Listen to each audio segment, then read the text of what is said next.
Welcome to Rants TV. Nandito po tayo ngayon sa Marikina River in Marikina City.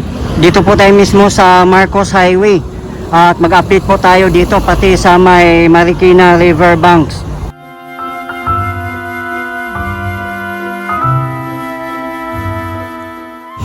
Ito po yung update natin today, September 26, 2025. 1 month ago, dito po tayo nag-update at ito na po ang progress niya. Grabe, ang laki na po ng pinagbago.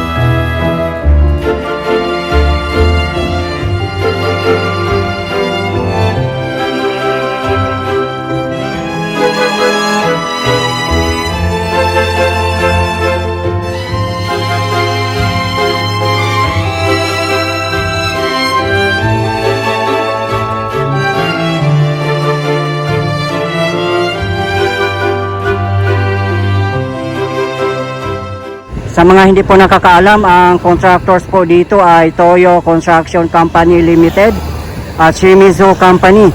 Sila po ay Japanese contractors. Funded po ito ng JICA or Japan International Cooperation Agency. Sabi nga po ng mga kababayan natin, wala po talagang corruption dito. Kasi ang transaction ay government to government. Ayan po ang pinaka-pader niya, napakataas din po. Nasa 20 feet din po ang taas niyan at ang kapal niya. Then meron po siyang river walk sa likod ng pader. Ayan po.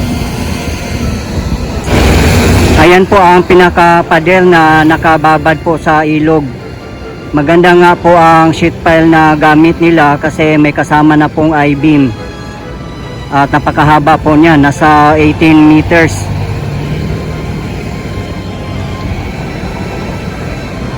Ibaon po nila ng napakalalim, saka po nila bubuhusan ng semento or concrete.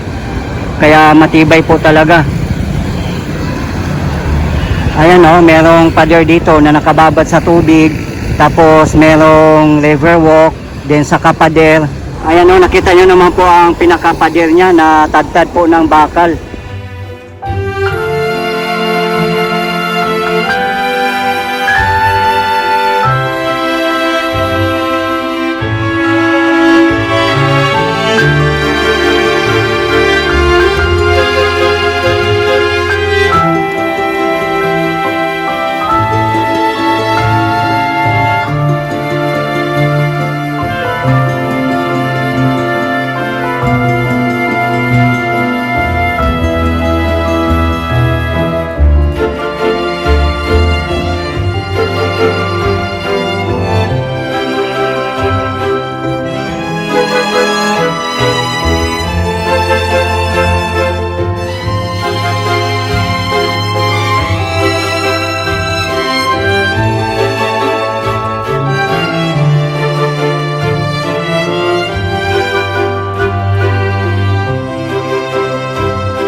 LRT2 po yan, bound for Masinag in Antipolo City, the last station. Nasa bandang unahan lang po natin ang Santolan Station in Pasig City. Ayan lang po ang SM City Marikina. Ito po yung kahabaan ng Marcos Highway papuntang Antipolo City at iba pang mga lugar. Yung lupa naman po dito, napakalapad niya. Siguro tatanggalin din po yan pag magdi-dredging para mas lumalim yung ilog natin at mas lumawak. Nang sa ganun po, hindi siya aapaw agad. Ginagamit po kasi nila yung lupang yan para daanan ng mga heavy equipments katulad ng mga backhoe, crane, mixer at iba pa.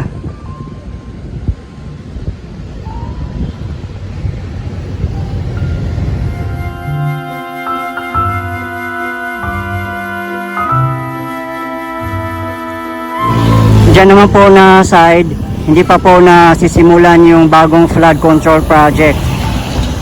Meron na po kasi yung existing, so abangan na lang po natin kung ano po ang gagawin dyan na side.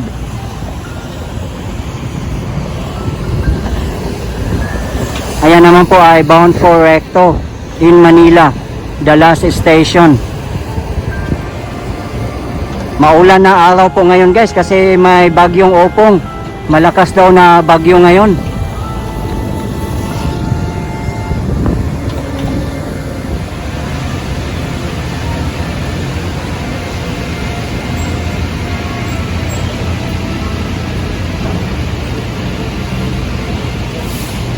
Dito na po tayo sa side ng SM City Marikina. Ayan po ang pader nila. Hindi pa nga po na-connect dito.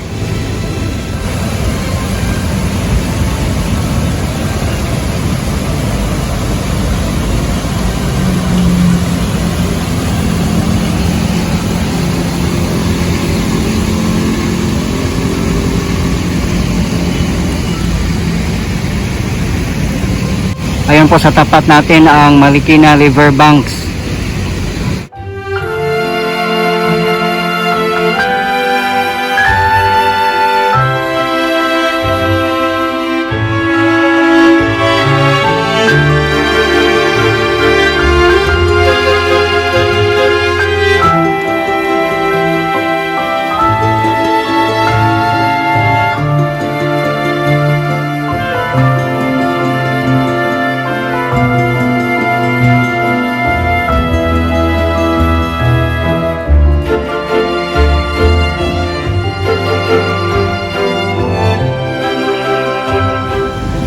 Ayan lang po ang ground level ng SM City Marikina. Since wala pa pong pader dito, kung tumaas yung tubig o bumaha, papasukin pa rin po sila. Hindi pa kasi nalagyan ng pader dyan na area kasi ginagamit po nila ng kalsada, daanan ng mga heavy equipments. Ganyan po kakapal ang pader dito at katibay.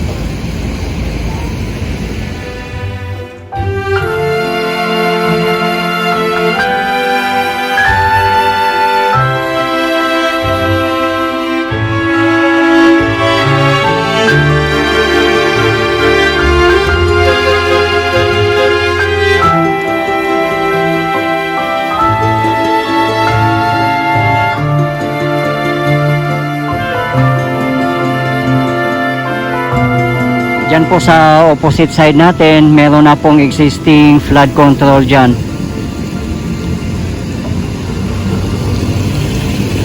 Kahit doon sa may bandang Riverbanks area. Pero abangan na lang po natin guys kung ano po ang gagawin nila dyan.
pong mga workers nagtatrabaho ngayon dahil may bagyo.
Base po sa mga comments ng ating previous videos, prefer na po ng mga kababayan natin na foreign contractors na lang daw po ang kukunin, lalo na sa paggawa ng mga flood control projects.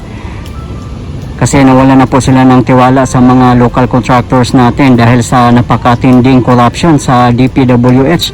Hindi lang po dito sa Metro Manila kundi sa buong Pilipinas.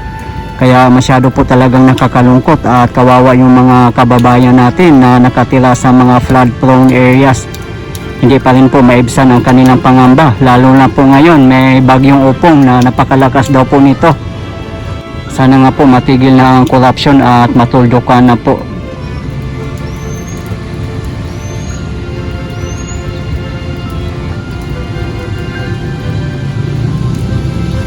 Ayan guys, nakita nyo po ba yung hagdanan na napakataas po niya?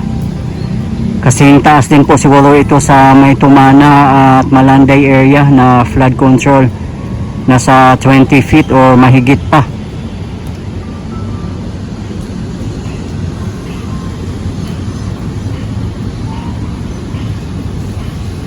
Sa mga hindi po nakakaalam, ang source po ng Marikina River ay galing po ito sa kabundukan ng Sierra Madre. Pababa papuntang Montalban, Rizal, San Mateo, Marikina, Pasig at ang ending nito ay sa Manila Bay. Napakahaba din po ng Marikina River, nasa 78 kilometers din po. Sa mga gusto pong mapanood ng iba ko pang updates dito sa ongoing construction ng flood control projects dito sa kahabaan ng Marikina River, nasa aking previous video lang po. Nakatambay po ang mga heavy equipments. Ayan o, nasa tapat po natin. Wala po silang pasok ngayon dahil sa bagyo.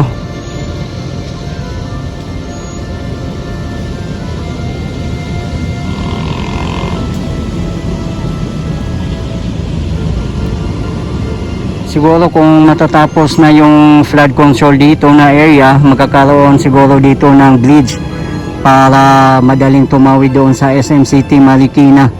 Dati kasi meron, matagal na lang po nilang tinanggal yun kasi nga dahil po sa construction dito.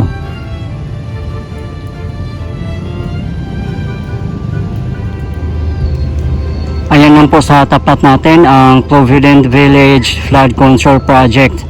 Meron din po tayong update dyan na sa aking previous video lang po, as well as Barangay Kalumpang.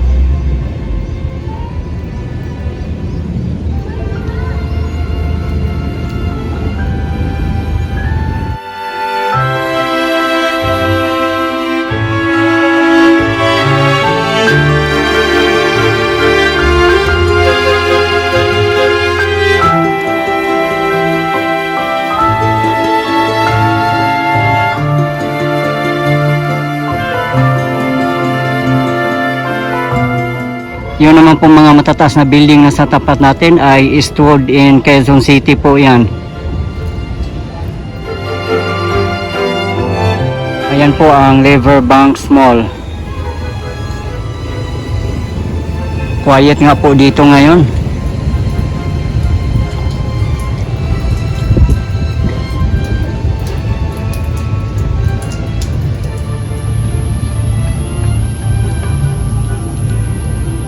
Ayan po ang flood control ng Provident Village.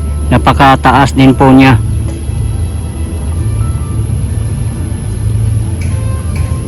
Tapat lang po niyan ay Barangay Kalumpang. Dito naman sa mga flood control dito sa kahabaan ng Marikina River ay Japanese construction firms po. At yung mga workers naman po ay mga Filipino. Siguro yung ibang mga foreman or engineers ay mga Hapon.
Guys, ito po yung latest update natin ngayon dito sa ongoing construction ng flood control project in Marikina City, particularly dito sa Marikina Riverbanks and Marcos Highway.